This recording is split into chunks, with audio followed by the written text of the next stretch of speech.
Vamos abordar agora as questões climáticas.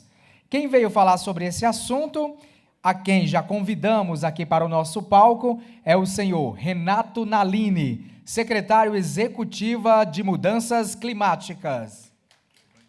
Bom, secretário. Gostaríamos também de convidar a senhora Carolina Pavese, professora, consultora e PhD em Relações Internacionais.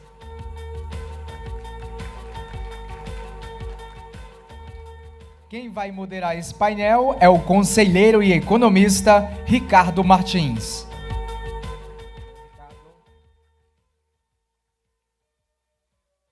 Um recadinho, assim como aconteceu nas demais palestras, informamos que as perguntas serão feitas online por meio do QR Code, que já está aqui exposto aqui nos dois telões, e ao final da apresentação a gente passa as perguntas aqui para os nossos palestrantes. Uma ótima apresentação. Ricardo, está contigo. Obrigado, Renato. Bom, queria agradecer a participação do Dr. Renato, assim como da professora e doutora Carolina, né, que vai nos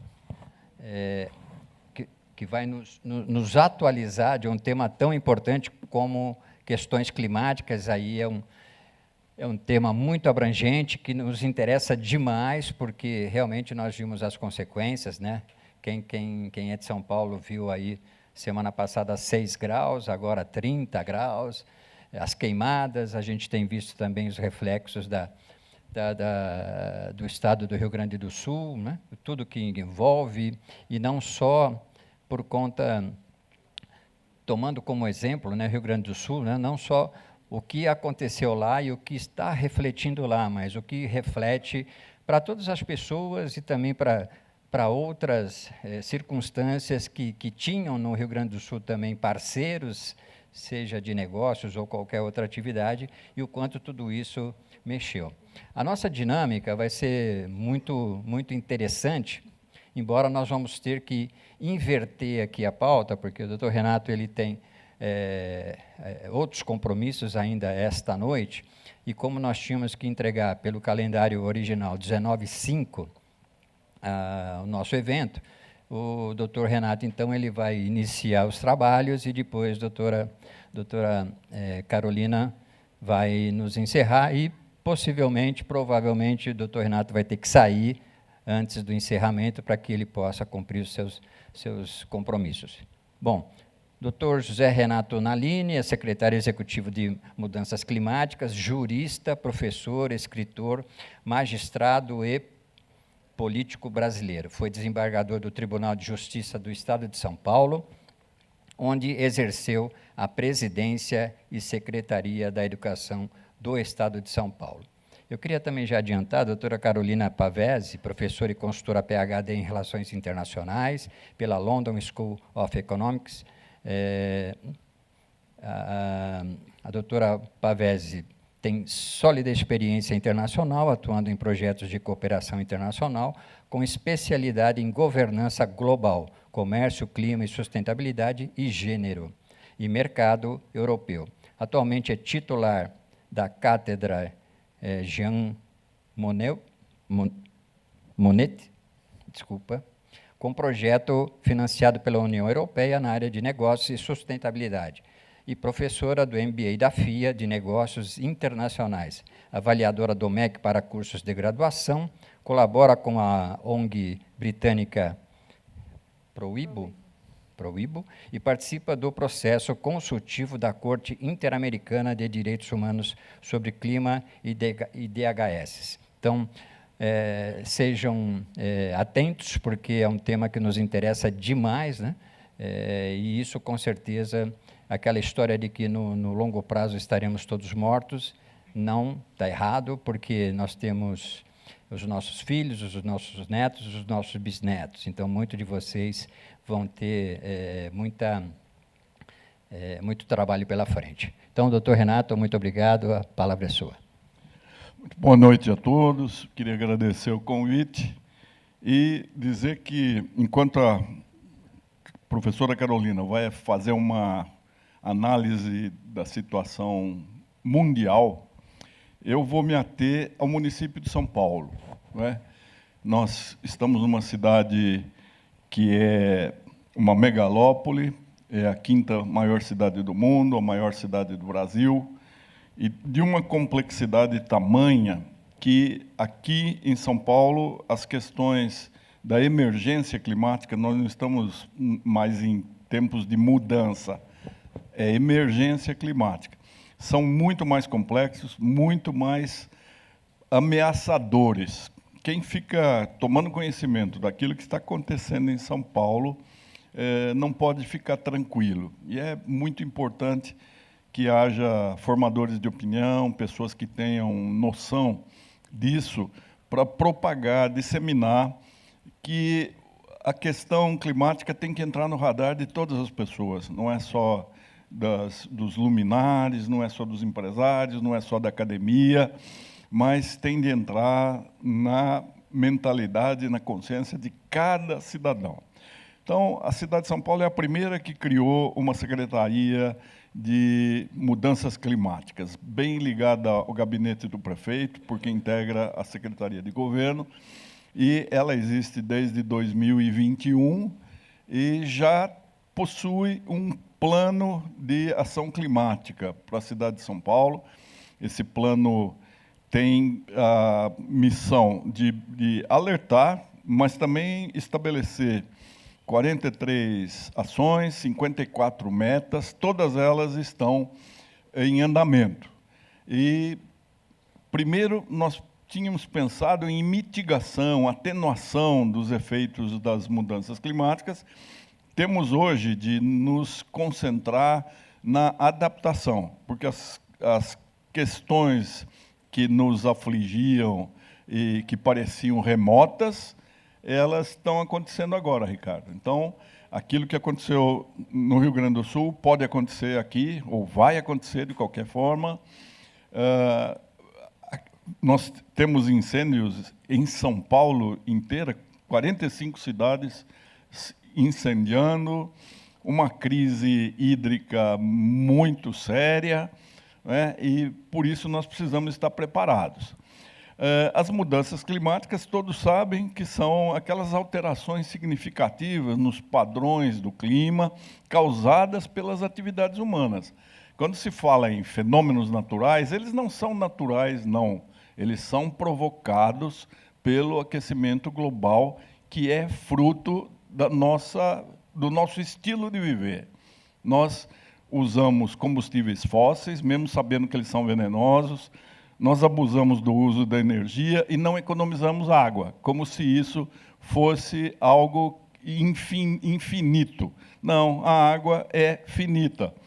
Se a gente acompanhar o histórico da temperatura global e das emissões, entre 1880 e 2018, vejam a curva ascendente. Vejam que coisa extraordinária o aumento da temperatura. E os históricos do Brasil não são também os melhores. Aqui no Brasil, o desmatamento é a primeira causa de emissão dos gases venenosos causadores do efeito estufa. Então, no ranking das emissões desses gases, o Brasil está em 6º lugar, né? E é um ranking que a gente não gostaria de estar. O estado de São Paulo está em 5º lugar e a nossa cidade está em 13º lugar.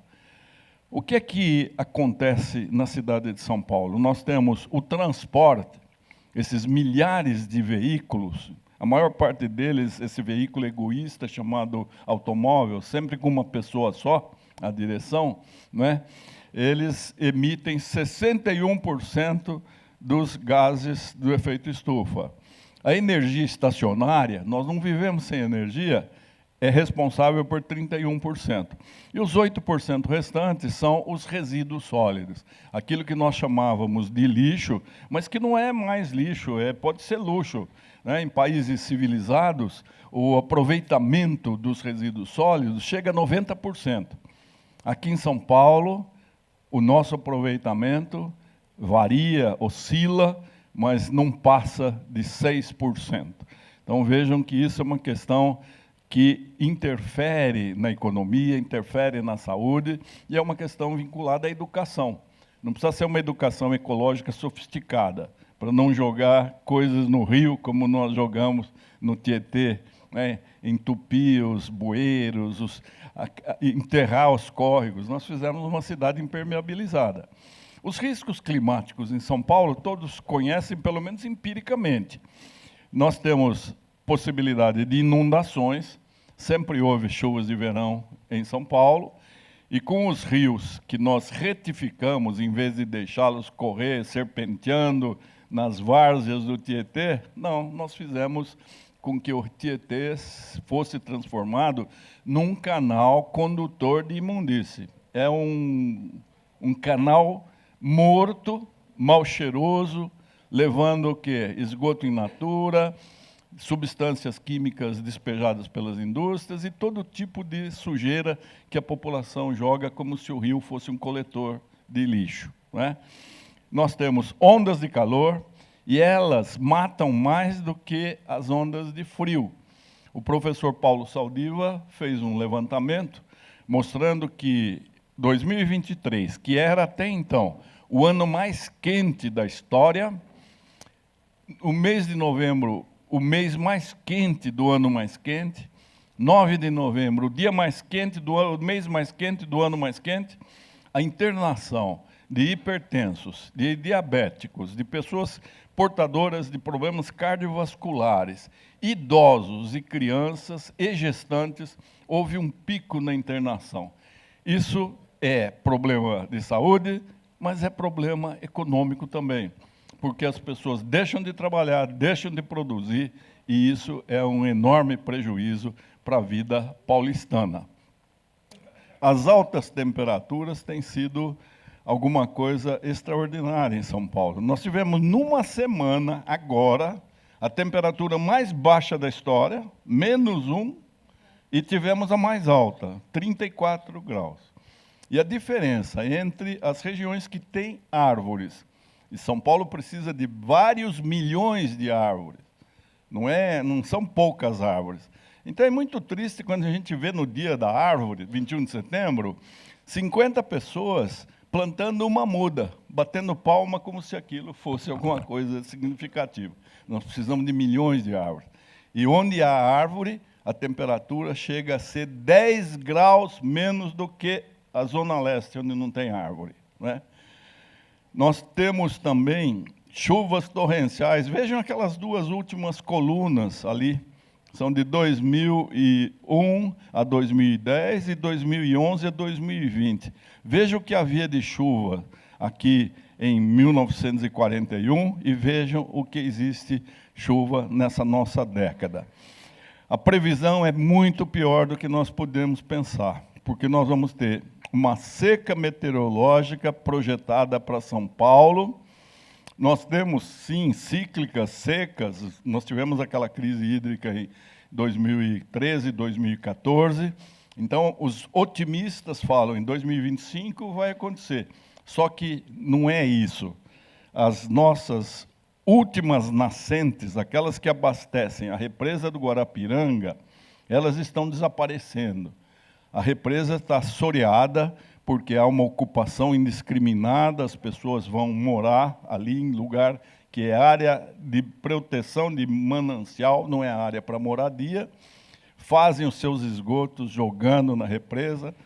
O Instituto de Engenharia fez um levantamento, a água da Guarapiranga está toda contaminada. E pior ainda é que o nosso sistema de tratamento não consegue eliminar antidepressivo, anticoagulante, antibiótico, anticoncepcional, cocaína, tem cocaína e tem partículas de microplástico na nossa água, na água que as crianças estão tomando, né, e que nós não sabemos o que vai resultar disso.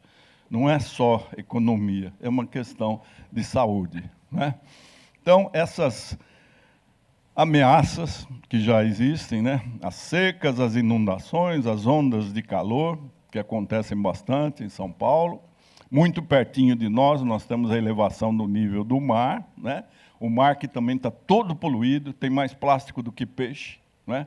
Então, isso tudo é o que nos aguarda para logo, já está acontecendo, né?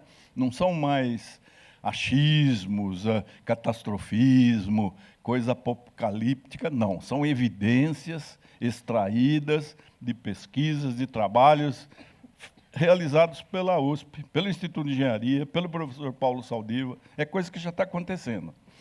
Então, os efeitos diretos das mudanças climáticas, né?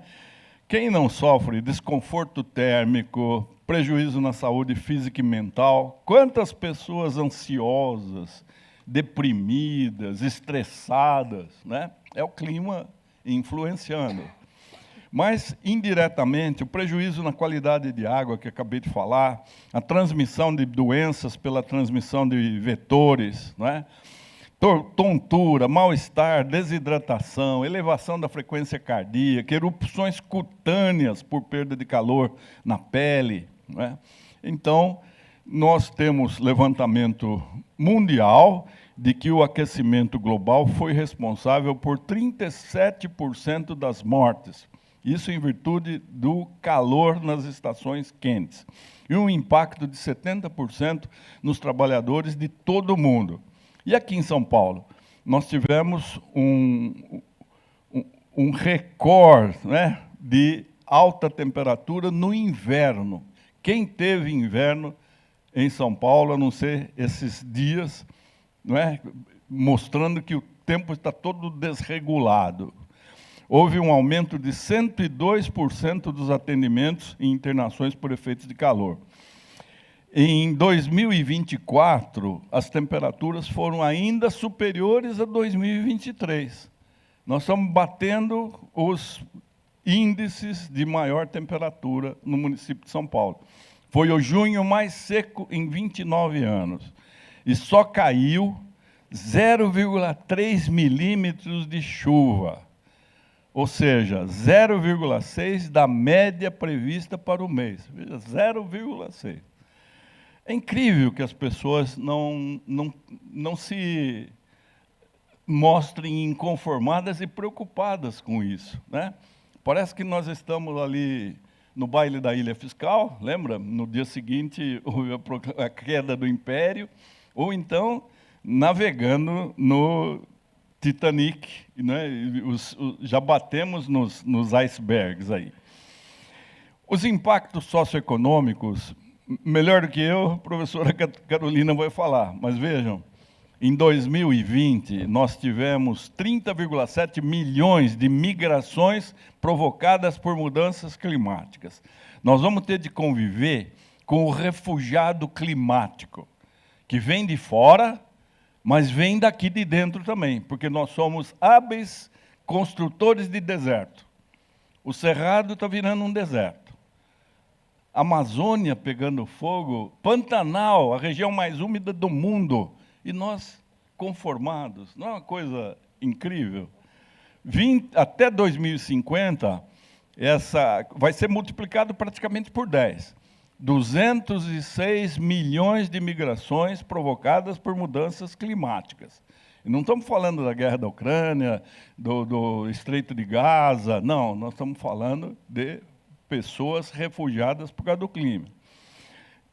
5 bilhões de pessoas podem ficar sem acesso à água durante 1 mês por ano no mundo.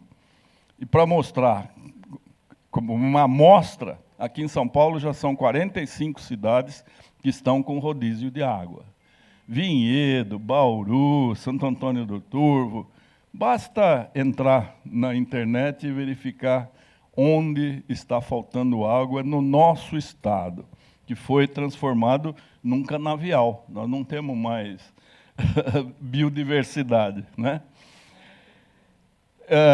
Entre 1991 e 2021, 125 milhões de toneladas por ano de produtos agropecuários foram perdidos por seca, por precipitações pluviométricas, pela loucura do clima, né? O Rio Grande do Sul, o alagamento chegou à marca de 5,33 metros. As casas ficaram sob a água, né? Nós já estamos esquecendo do Rio Grande do Sul, mas a situação lá está terrível. Está havendo um esvaziamento da população. Quem pode vai para Santa Catarina, vai para o Paraná, vai para o Uruguai, fugindo de lá, não é? Nós tivemos um prejuízo aproximado de 10 bilhões, 616 mil pessoas desabrigadas, 172 mortos, e aumentou expressivamente o caso de leptospirose.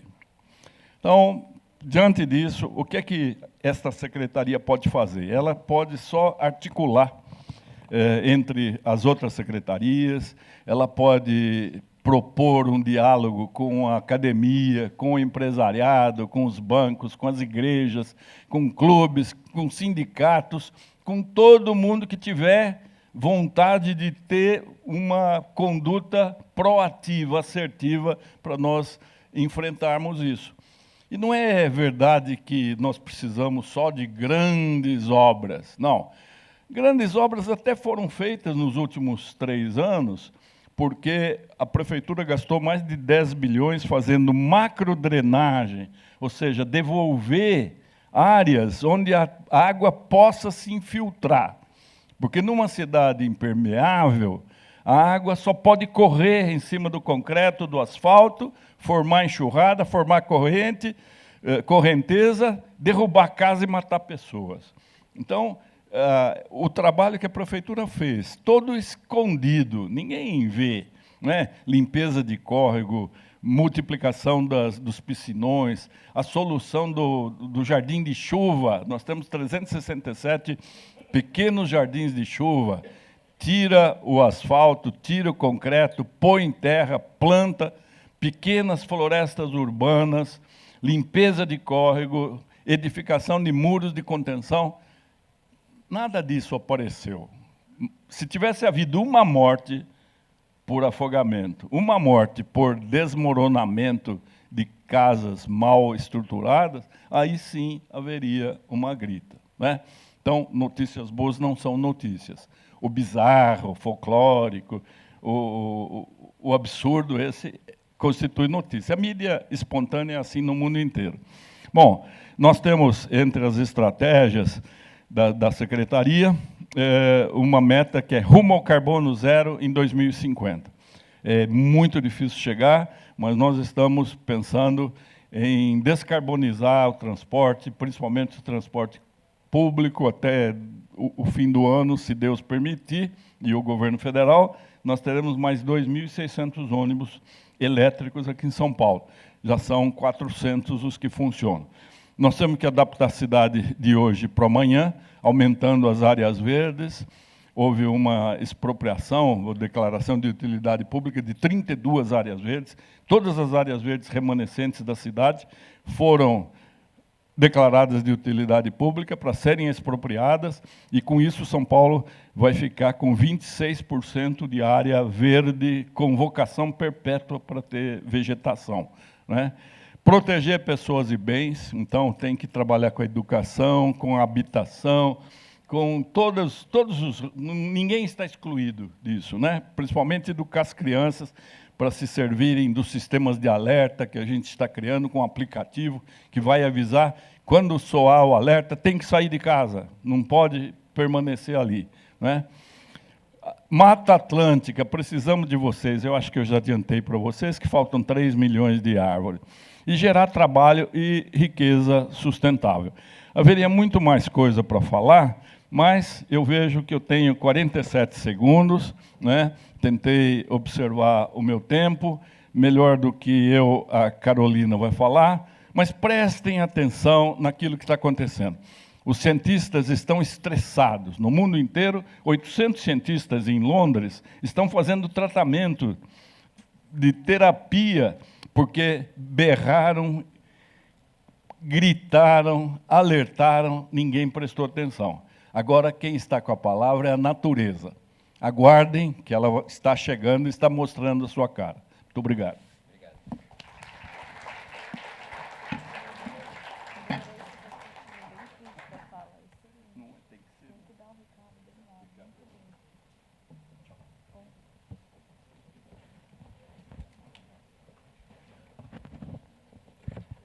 Ficar em pé, então, né?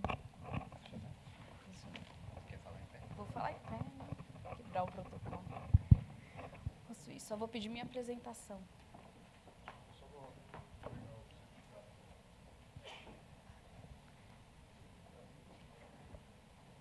Eu? Tudo bem? A apresentação da Renata? Esse é o primeiro. Renata, dá. Som, o pessoal Doutora já vai Carolina. colocar. Volta. Tá. Aí, ó. Já passaram, pode voltar. Para voltar? E aí? Estragaram a apresentação.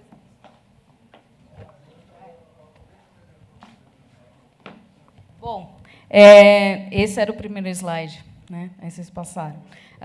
Vamos lá. Na verdade, o que eu queria mostrar para vocês era essa imagem aqui. Boa noite, né? É um prazer estar aqui Mas dando volta. sequência. Vou voltar, claro, Vai. fica tranquilo. E aí, a ideia é que a gente realmente não consegue ver nada através dessa imagem. Mas, se a gente olhar bem, isso aqui é Roraima hoje, né? Isso aqui é o acesso à cidade de Roraima. As queimadas na Amazônia estão provocando esse tipo de fumaça, impedindo completamente a visibilidade na cidade de Roraima, assim como a gente viu também aqui no estado de São Paulo, acontecendo em outros lugares. Então, eu acho que essa fala vai muito na direção e muito coordenada com a fala que o Renato estava fazendo anteriormente, alertando para a importância da gente prestar atenção nas questões climáticas e realmente priorizar isso e pautar todas as nossas ações cotidianas, pessoais e profissionais, a partir da nossa necessidade urgente de endereçar esse problema como uma prioridade, assim como a gente se mostrou aqui na sociedade brasileira, principalmente, hábil em fazer durante a pandemia, né? Acho que houve uma ação coletiva coordenada, mesmo sem informação sobre a pandemia, o que é diferente das mudanças climáticas, a gente sabe o que fazer, né, e a gente conseguiu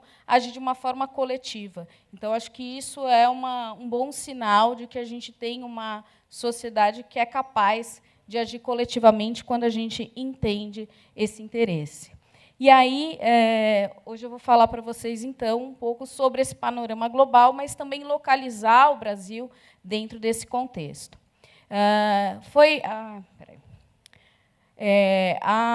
O Banco Mundial realizou e publicou esse ano uma pesquisa entre empresários, onde eles pediram para esses empresários apontarem quais eram os principais riscos que eles identificavam para os seus negócios num período de 2 e depois para 5 anos. E aí eles categorizaram dentro de várias categorias, esses riscos, eles listaram os riscos e colocaram dentro de grandes áreas, um deles os riscos ambientais, riscos econômicos, riscos geopolíticos, riscos políticos, riscos regulatórios, então um leque grande de opções para esses empresários identificarem. E esse é o resultado da pesquisa. Então, como vocês podem observar na primeira coluna, em 2 anos, a maior parte identificou como, aqui é o top 10, em primeiro lugar, o risco de mal informação e desinformação, o que é um risco muito interessante da gente pensar que isso foi apontado, isso é uma pesquisa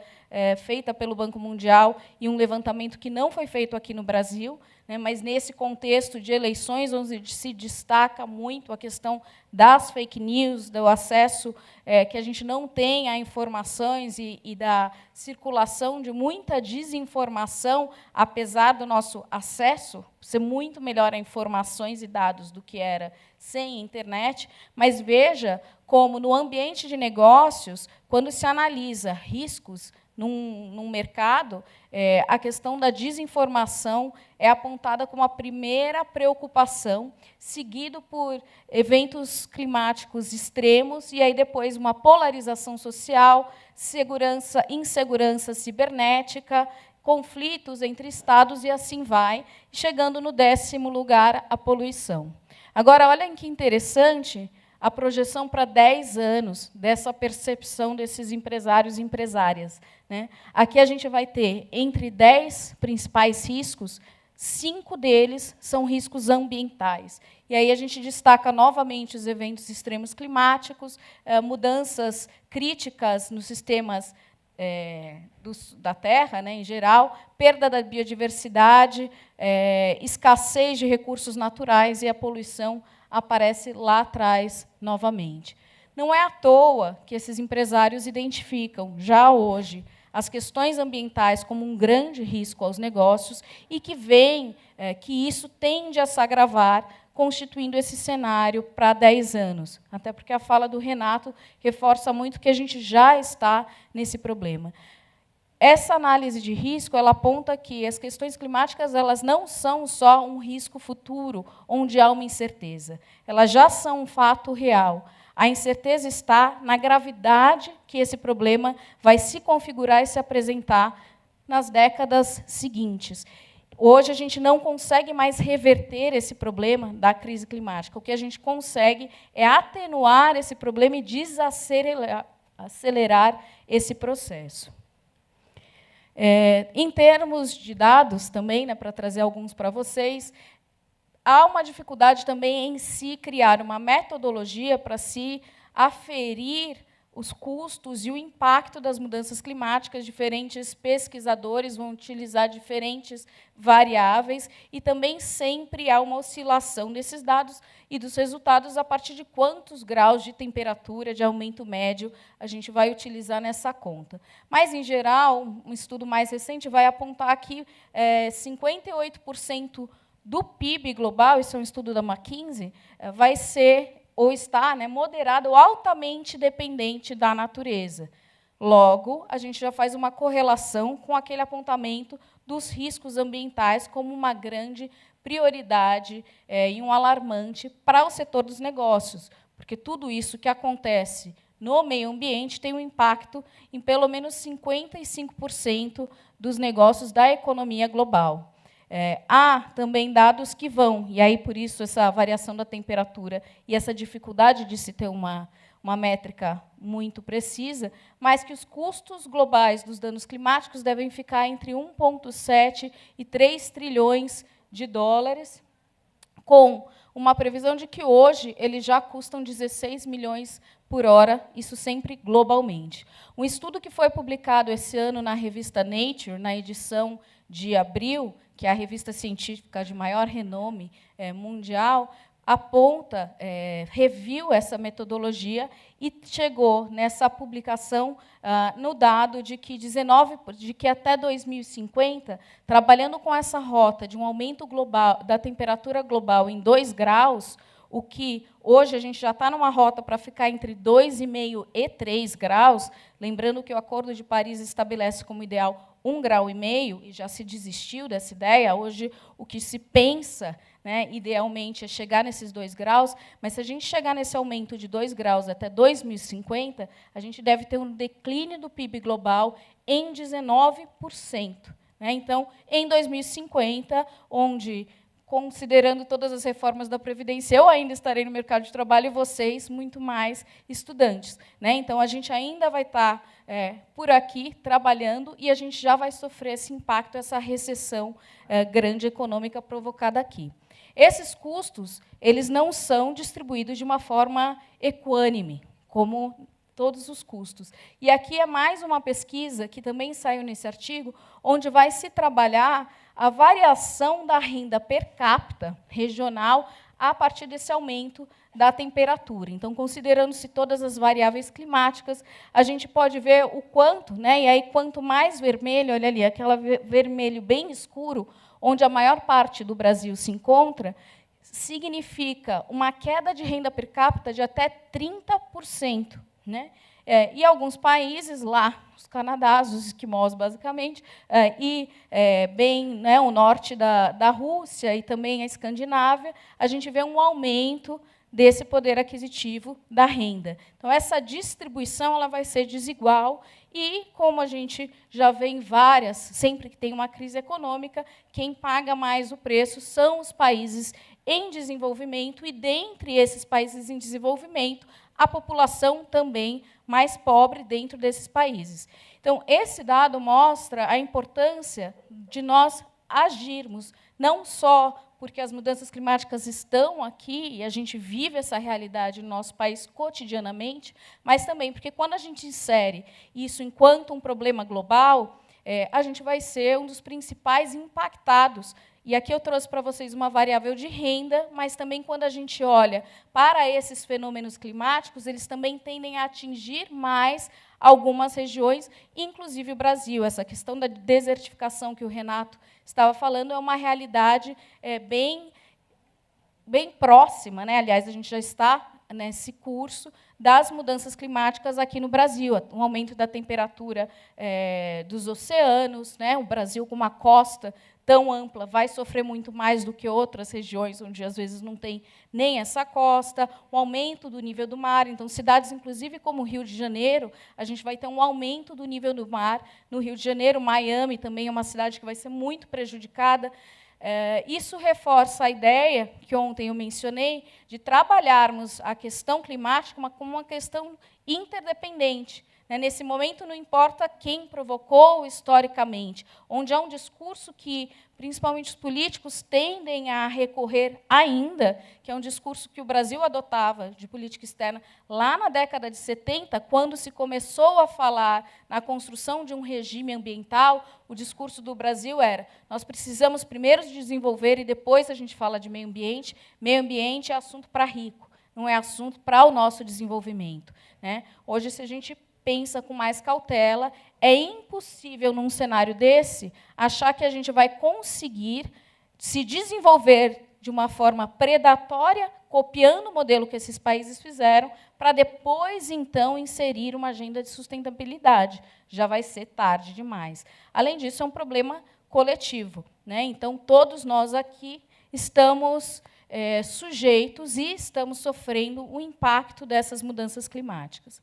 Chegando no Brasil, a gente vê aqui um mapa, então, dessa distribuição das emissões. E aí, um comparativo 2021-2022, e o que é interessante observar é que, no Brasil, a gente vai ter 76%, e depois aumenta, mas quase 80% das nossas emissões, ou mais de 75% continuamente, vem do uso da terra. E aí aqui a gente está falando de desmatamento e da agricultura, o que é muito diferente da realidade global, onde a gente vai ver a maior parte das emissões globais derivando da energia e derivando do transporte e da indústria também. Globalmente, a indústria corresponde a cerca de 35% das emissões numa somatória global. Aqui no Brasil, a indústria é responsável por aproximadamente 6% das emissões. Então, é uma distribuição dessas emissões, ou a fonte dessas emissões, é muito diferente. Então, o que se discute dentro desse regime ambiental, desse regime climático global, sobre mudanças climáticas, é muito relevante, mas a gente precisa levar em conta que a nossa realidade, a fonte desse problema, ela vem de outra natureza. Daí a importância da gente construir uma agenda nossa sobre mudanças climáticas e também levar esse nosso posicionamento para a construção dessa agenda global.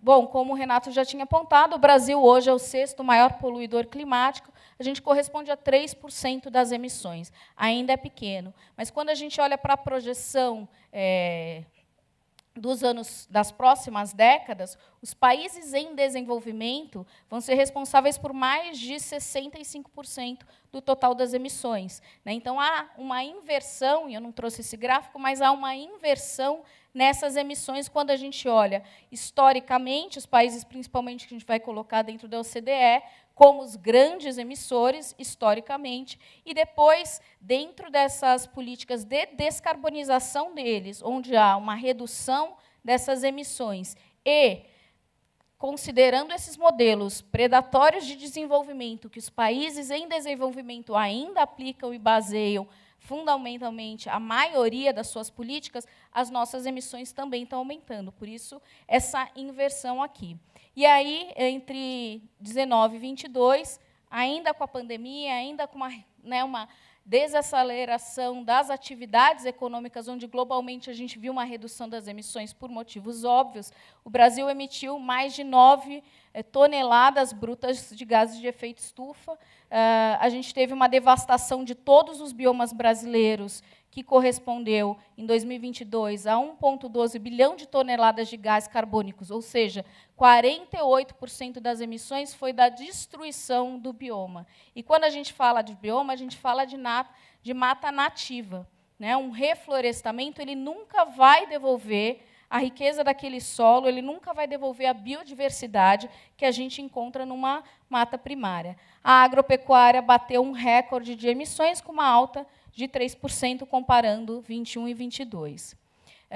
Isso implica para o Brasil, em 2022 também, os eventos climáticos extremos levaram uma perda aí de 13 bilhões de reais. Né? E o que se estima, e aqui é um dado de um relatório também do Banco Mundial, é que até 2030 a gente tenha entre 800 mil e 3 milhões a mais de pessoas vivendo no Brasil em pobreza extrema, como reflexo das questões climáticas. Como assim? Bom, a gente já repara no supermercado um aumento do custo de vários produtos, principalmente frutas, legumes, né? Porque a estiagem ela vai implicar num aumento do custo da produção, se perde muita safra, então o alimento tem ficado muito mais caro para as pessoas. Há uma perda de algumas atividades econômicas, então as estiagens levam também a uma desaceleração de algumas atividades. Há essa questão relacionada também com uma questão de saúde, que implica também em mais custos. A energia fica mais cara, porque a gente fica numa condição onde as secas levam também a um problema da nossa energia limpa, né, porque a nossa energia limpa, que a gente se orgulha tanto, e todos esses eventos internacionais, o Brasil está sempre falando, bom, quase 80% da nossa eletricidade é limpa, né, vem principalmente da hidroelétrica, mas se não chove, como que a gente vai ter abastecimento de água? Então, tem um problema grande também para o Brasil em assegurar esse fornecimento de eletricidade em longo prazo, porque se não vai chover tanto, a gente não vai ter esses reservatórios tão cheios, e se a gente aposta quase que exclusivamente, 80%, na eletricidade de usinas hidroelétricas, a gente tem um problema grande pela frente também. Então, essa ideia de energias renováveis e de variar a nossa matriz energética, ela é uma necessidade também para o Brasil. Não porque as emissões vêm da eletricidade, como em outros mercados, mas porque a crise climática leva a essa seca de 0,6% de chuva em junho, do que era esperado. E olha que junho, tradicionalmente, já historicamente, um mês seco em São Paulo. Né? E aí a gente chega, se a gente chegar num estado de inflexão, ou seja, de não retorno nessa degradação ambiental na Amazônia, a gente pode ter uma inflexão aí, um impacto de 920 bilhões no PIB. A Amazônia ela não é só importante porque ela é o pulmão do mundo, até porque quando a gente fala em descarbonização, em essas metas todas de se virar uma economia neutra de carbono, né? Então, no Acordo de Paris, o Brasil, junto com mais 137 outros países, se comprometeram a virar uma economia de carbono neutro até 2050, e na última NDC do Brasil, que a gente entregou para a ONU, a gente se comprometeu a cortar em 55% as nossas 35% as nossas emissões até 2030. Dentro dessas metas, isso aí é a soma, é um jogo de soma zero, certo? Então, óbvio que eu vou ter atividades que emitem. A questão é que eu preciso fazer o que a gente chama de offset desse carbono. E quem faz esse offset da maneira mais básica? As florestas. Né? A natureza ela tem esse papel importante também de colaborar para a gente chegar nessa soma zero. Com as queimadas, acabei de falar, né, 80% das nossas emissões vem da agricultura e das queimadas, do desmatamento. Então, quando a gente incentiva isso, a gente perde essa biodiversidade. E aí, a gente vai ter uma questão que tem um custo muito grande, tudo isso. Mas essa inação, a gente tem várias projeções que mostram que ela vai custar economicamente, e a gente não está falando do custo social também, 6 vezes mais do que o custo da ação. Então, aqui as metas que eu falei para vocês. e aí agora corrigida, mas uma redução de 48% até 2025, e depois... Opa, qual é o outro? Fiquei confusa aqui, até eu me perdi. Ignore. Não, em relação a 2025, é isso. Primeiro, a gente colocou uma emissão, a primeira NDC que a gente apresentou era 48%, depois a gente aumentou para 53% no último NDC, que é um documento é um plano nacional de redução de emissões que todos os países que são signatários do Acordo do Paris voluntariamente estabelecem. Quem não é da OCDE, quem não é país rico, que não tem esse legado histórico das emissões, estabelece a sua meta voluntária. Então, a gente não é obrigado pelas organizações internacionais, pelo Acordo de Paris, a descarbonizar em certa medida, que é o contrário de outras economias. Então, mas todos os países apresentam para a ONU o seu relatório, que a gente chama de NDC, que é a Contribuição Nacional Voluntária. Então, a gente avalia o que a gente tem condições de reduzir de emissões, e aí a meta de ser carbono neutro até 2050 foi uma decisão do Brasil, e a gente traça um plano de ações para poder chegar nisso. Então, há uma revisão contínua desses planos, porque, como eu falei, é um problema interdependente, a gente precisa caminhar juntos, né?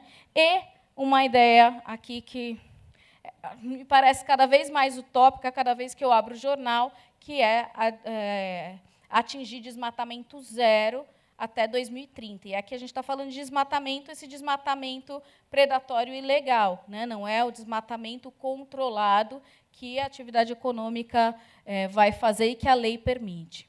Aqui é uma projeção das nossas emissões, então a gente pode observar... Deixa eu ver se tem um pointer aqui. Tem? Não tem. Bom, a gente pode observar aqui, essas são as remoções, então, o que a gente tem diminuído, mas o que vocês podem ver aqui é na agricultura. Por aqui, porque daqui para cá já é futuro, e futuro, quem sabe, é pai santo cartomante, né? O resto a gente pode chutar aqui, aí dá para desejar ser neutro de carbono, não desmatar nada, dá para fazer todas as promessas, tipo casamento, né? Promessa um monte de coisa, o importante é o que se veio até aqui. Se a gente for olhar, a gente vê uma queda nas emissões em várias atividades, mas aqui no agro a gente mantém muito grande, e aqui é a questão do desmatamento em verde. Então, veja como, historicamente, esse tem sido um grande problema. Bom, algumas propostas interessantes para a gente poder impulsionar essa descarbonização no Brasil. Primeiro, reformas estruturais para impulsionar a produtividade, né? Tanto a nossa atividade agrícola é feita de uma forma que deixa uma série de recursos ociosos, não há um aproveitamento pleno disso. Há um plano, uma política nacional para a agricultura sustentável, inclusive no Brasil, que prevê a gente otimizar melhor esses recursos, né? Hoje, 80% da água utilizada pela agricultura é despejada, né, e não é utilizada de uma forma adequada, então se joga água, porque não custa quase, né, fazer isso. E depois, quando a gente estimula atividades da manufatura e atividades de serviço, que é onde está o grosso do nosso PIB. Isso é importante enfatizar também, né? A participação do setor agrícola, mesmo numa economia que atravessa uma desindustrialização, é menor, bem menor do que serviços e do que a indústria, né? Então, a gente fala muito da importância do agro, mas no Brasil, onde 85% da população vive nas zonas urbanas, os empregos estão concentrados, precisam ser concentrados nas zonas urbanas. E nas zonas urbanas a gente não vai ter o agro, né? A gente tem aqui a indústria, a gente tem aqui o serviço. Então, essas reformas estruturais para impulsionar a produtividade tendem e devem gerar maior empregabilidade e maior atividade econômica dentro desses setores, por uma questão, inclusive, demográfica. Depois, políticas econômicas mais abrangentes e resilientes para a questão do baixo carbono, e aí a gente entra, inclusive, a possibilidade de se pensar na reforma tributária, de se inserir, por exemplo, uma tarifa carbono, né? Há algumas possibilidades, além do mercado de carbono de trocas, mas de se inserir ferramentas tributáveis para se gerar, inclusive, mais divisas para o Brasil para bancar esse custo da descarbonização. Políticas multissetoriais e pacotes de investimentos, e aí quebrando essas necessidades, e um financiamento ao desenvolvimento resiliente e de baixo carbono, numa parceria com a iniciativa privada também bem grande, né? O resultado disso tudo é um desenvolvimento verde, inclusive, e com zero emissões. Lembrando que o Brasil já é o país, a maior economia da América Latina, mas também é o país com o maior Gini, o indicador de desigualdade da América Latina. Então, esses problemas econômicos todos, eles agravam essa desigualdade, e é importante se colocar em qualquer planejamento de desenvolvimento sustentável e de um crescimento verde, essa variável da inclusão, para a gente fazer com que essa transformação da nossa economia seja uma grande oportunidade de a gente corrigir essas assimetrias, tanto regionais, mas também essa desigualdade social. E é isso. Obrigada. Em cima. Professora, muito obrigado. Eu acho que o tema é muito sensível, né? E urgente, né? De tudo que a gente está vendo, o quanto que... Eu costumo falar para as minhas filhas, ó, tudo que você está vendo em cima da terra estava embaixo da terra, na sua maioria. Então, você está tirando tudo, botando para cima, e olha o que está acontecendo. Então, quer dizer, a gente tem que ser disciplinado, né, daqui para frente, ou já deveria estar nessa disciplina para que a gente pudesse não estar desesperadamente atrás de soluções. E aí a gente bate num problema sério, que é realmente financiar tudo isso, né? Mas não é o caso aqui agora para o nosso debate. Muito obrigado. Eu sou sedento por informações dessa natureza, e acho que a grande maioria aqui também, porque a gente quer realmente que a gente tenha condições de viver ou sobreviver aí nos próximos 50 anos para mais, né? Nós temos duas perguntas, eu vou tentar juntar as duas. Como eu não enxergo de perto, eu tenho que tirar o óculos para ler, tá bom? Bom, o Pedro Ferrari, ele pergunta, é possível combater as mudanças climáticas sem combater o sistema de produção que estamos inseridos? É interessante, né? É possível combater as questões climáticas sem combater a lógica do capital, né? Ou seja, realmente você continuar produzindo, a gente tem aí um consumo frenético, e cada vez mais as empresas trabalhando o quanto que eu consigo agregar em termos até de aderência de marca e de outros produtos, né? A gente vê isso muito forte aí nos mercados e tudo mais. Então, eu continuo produzindo sem interferir, né? Resolver tudo isso sem interferir nessa questão lógica do capital. E aí o Rodrigo Inácio, ele pergunta também o que poderia ser adotado para promover a reindustrialização de São Paulo de forma sustentável, né? Ou seja, você já falou algumas coisas, tudo, né? Minimizando os impactos ambientais e evitando emissões de poluentes, né? O Renato também falou alguma coisa nesse sentido, tudo infelizmente, a gente tem algumas questões que de longo prazo, né? Ou seja, eu trocar a frota inteira de São Paulo por elétrico não é simples assim. E considerando, então, que a industrialização, tradicionalmente, implica em algum nível de poluição, né? Então, ou seja, a lógica do capital envolvido nesse processo e o que é possível fazer em termos de minimizar os impactos aqui para São Paulo. Seria isso, tá bom? Duas perguntas bem fáceis, né, para sexta-noite. Bom, obrigada pela pergunta, Pedro. Pedro está aí? Aí. E o Rodrigo está aí também? Rodrigo Inácio. Aí, joia. Obrigada. Bom, Pedro, aliás, vou começar pelo Rodrigo, ou talvez os dois. Realmente, há uma questão muito grande de sistema, né? Esse modelo econômico que a gente tem, e quando a gente olha onde começa a história dessas mudanças climáticas, porque, óbvio que fenômenos climáticos sempre existiram, está na Bíblia, né? Como alguns gostam de falar, como os republicanos gostam de falar, para poder, inclusive, embasar o negacionismo, mas não com essa frequência, né? A questão climática é essa. A frequência dos eventos, a gravidade dos eventos assusta demais. Sempre teve seca em São Paulo, sempre teve fogo, né? Mas a questão é a frequência disso tudo. E essa frequência ela saiu do controle há muito tempo, e quando a gente olha a origem disso tudo, está nos processos industriais impulsionados pela Revolução Industrial e que deu margem para essa expansão do capitalismo, onde a gente consome muito mais do que precisa, porque a gente acha que precisa muito mais do que precisa, e essa é a lógica para sustentar toda essa economia.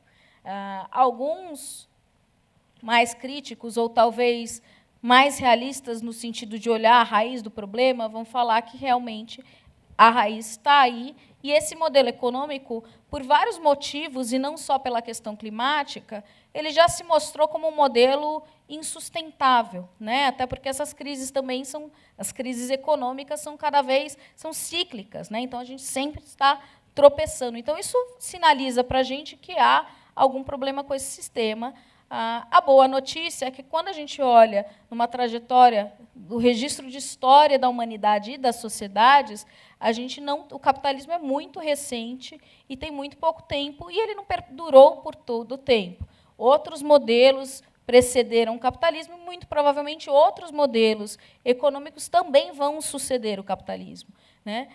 E dentro dessa percepção, aí sendo igualmente realista, hoje a gente não consegue fazer uma revolução e modificar isso, né? Até porque na minha opinião, a gente não tem ainda esse modelo pronto, né, qual é a forma de se construir. Então, o que a gente consegue fazer é canalizar esse desenvolvimento, que ainda no Brasil é tão embrionário, e que a gente está, na verdade, dando passo para trás e tentando avançar. São 2 para trás, 1 para frente, parece.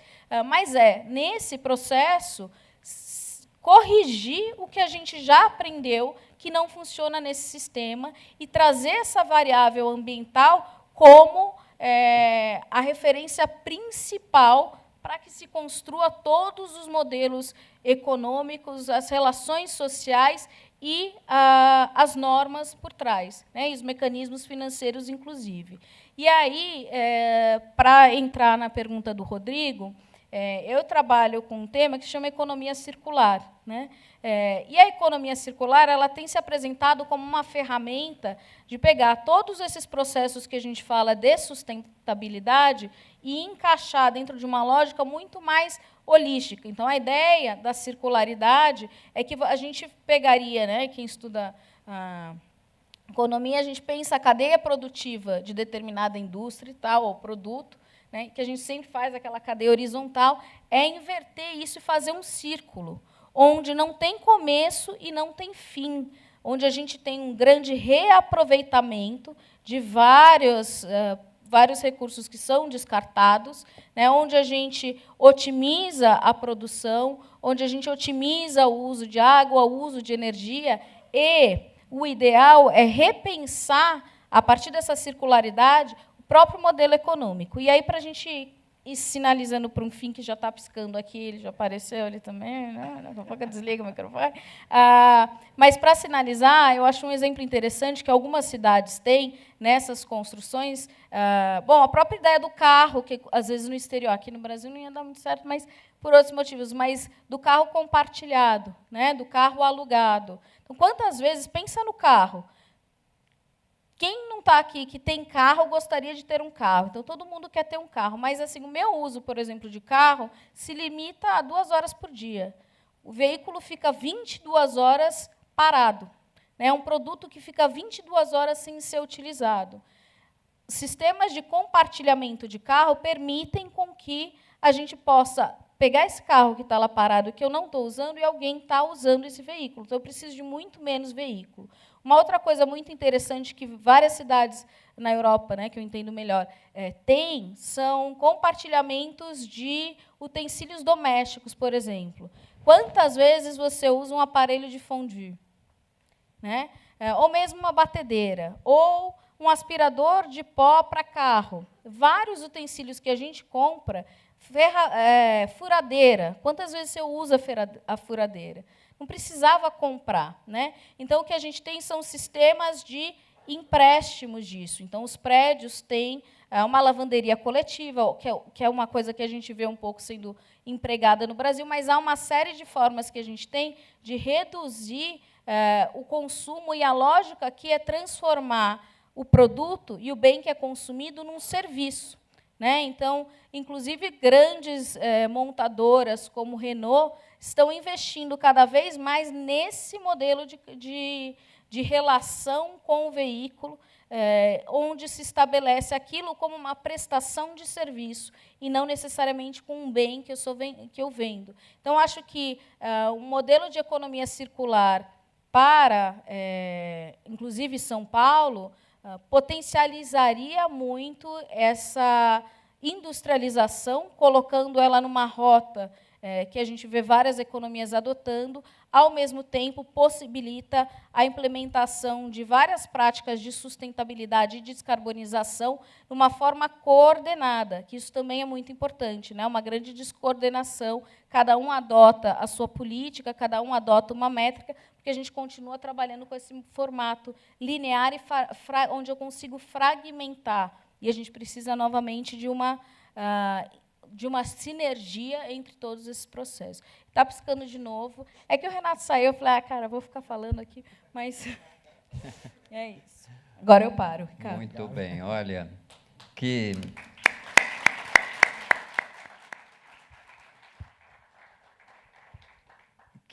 bom a gente ter esse painel, né, com toda também a gentileza da professora, a doutora, aqui com a gente, né, bem descontraído, falando que realmente economia circular, eu acho que é um belo caminho. Uma pena que a gente tenha que encerrar, mas outras oportunidades surgirão, então eu queria muito agradecer a doutora Carolina, assim como também o doutor Renato, pela aula, né? Mas é uma aula incompleta, porque eu queria continuar, então a gente temos aí o professor Lacerda ainda para nos brindar com a sua palestra. Então, muito obrigado, doutora, muito obrigado a todos que ficaram também aqui aguardando, né, a professora Carolina aí para a gente poder ter essa profundidade e o quanto tudo isso é importante para todos nós, né? Muito obrigado. Obrigado mais uma vez a Carolina, o Ricardo Martins, o Renato teve que se ausentar devido a outros compromissos e vamos presenteá-los também com um certificado e um livro de 70 anos do Corecon e também um kit. Por gentileza, o nosso presidente fazer aqui a entrega ao palco do nosso kit e também do livro de 70 anos. Informamos que quem desejar adquirir os livros do seu Antônio Lacerda, ele estará aqui do lado do teatro, tirando foto, autografando, para quem desejar. Vamos fazer uma foto oficial.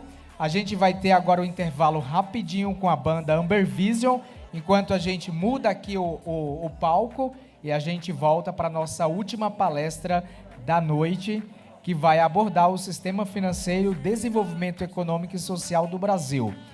A foto oficial agora com os nossos palestrantes.